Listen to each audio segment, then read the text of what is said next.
I don't actually know who I would consider to be braver, the brave little toaster or the animator that got fired 10 minutes after pitching the idea. The Brave Little Toaster is a Disney film that has quite an interesting background. The original story of The Brave Little Toaster was a little short story that was published in August of 1980 in the Magazine of Fantasy and Science Fiction. Even though the story won multiple awards, it was not actually a book until 1986. However, long before it was published as an actual book, John Lasseter saw promise in The Brave Little Toaster. He was able to convince Tom Wilhite, who was a Disney executive at the time, to buy the rights of the story, and Disney actually wanted to make this movie in-house at the time. But there was some internal struggle, I'm not exactly sure what happened, but eventually they decided not to move forward with The Brave Little Toaster. But have no fear, because The Brave Little Toaster's bravest fan, John Lasseter, was still pitching it internally to executives. He would go so far as to go over the head of his managers and directors straight to the Disney executives. He pitched them a 30-second demo reel for The Brave Little Toaster using a hybrid of 2D and 3D cell animation, and they said no.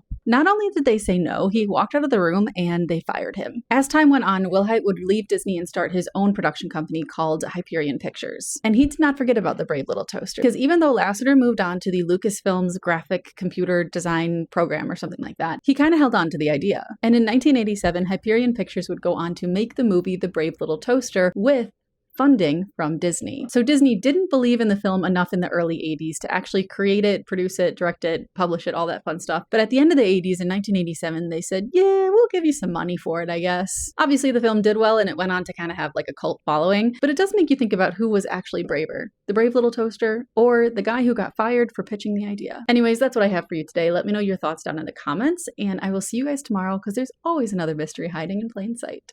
Bye!